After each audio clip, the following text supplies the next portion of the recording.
நம்ம இப்போது butter mushroom ஷக்ஷுக்கா தான் பார்க்க போகிறோம். அதுக்கு மஷ்ரூமை நல்லா வாஷ் பண்ணி இப்படி கட் பண்ணிக்கலாம். நல்லா ஸ்லைஸாக கட் பண்ணிவிட்டு ஒரு பேனில் பட்டரும் மஷ்ரூமை போட்டு நல்லா கொஞ்சம் சாட்டேட் பண்ணிக்கலாம். அதனால் ப்ரௌன் ஆகிற வரைக்கும் வந்துட்டு அப்புறமா அதை எடுத்து ஓரமாக வச்சு அப்புறம் அதே பேனில் ஆயில் போட்டுட்டு கார்லிக் ஆனியன் போட்டு நல்லா ஒரு சாட்டே கொடுத்துடலாம். ஒரு கோல்டன் ப்ரௌன் ஆகிற ஸ்டேஜ் வரைக்கும் நம்ம நல்லா யூஸ் பண்ணிக்கலாம்.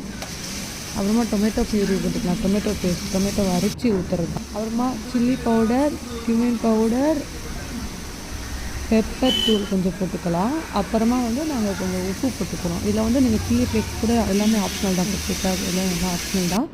வீட்டில் என்ன இருக்கோ அதை வச்சு நாங்கள் பண்ணுறோம்.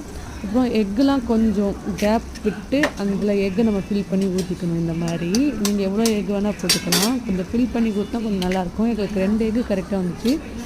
பட் 3வது தான் கொஞ்சம் ஓரமாக இந்த மாதிரி கலந்துருச்சு. பார்த்திங்கன்னா இந்த மாதிரி கலந்துருச்சு. பட் பிரச்சனை இல்லை. இது போட்டுட்டு நீங்கள் மேலே கொஞ்சம் பெப்பர் போட்டுக்கலாம். இல்லைனா நாங்கள் மூடி வச்சிடலாம். ஒரு 10 நிமிஷத்துல உங்களுக்கு நல்லா இப்படி பாயில் ஆயிரும். ஒரு ஹாஃப் பாயில் கன்சிஸ்டன்சியில் இருக்கும். இதை நீங்கள் இப்படி கட் பண்ணி எடுத்து தனித்தனியாக சாப்பிட்டா நல்லாயிருக்கும். ஆக்சுவலி இது எப்படின்னா ஒரு தக்காளி தொக்கு, மஷ்ரூம் தக்காளி தொக்குல முட்டை போட்ட மாதிரி தான் இருக்கும். பட் இது ரொம்ப ஃபேமஸான டிஷ். ஆக்சுவலி ஒரு ட்ரை கொடுத்து பாருங்கள்.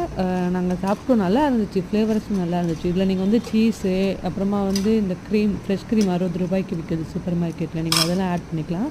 நாங்கள் வீட்டில் இருக்க பொருள் வச்சு ஆட் பண்ணோம். பட் இது ஆக்சுவலி நான் ஈஸியாக சொல்லிட்டேன். பட் இது சூப்பராக இருந்துச்சு. நல்லா டேஸ்ட்டாகவும் இருந்துச்சு. உங்களுக்கு இப்படி நீங்கள் டிப் பண்ணி சாப்பிட்டிங்கன்னா சூப்பராக இருக்கும். பை.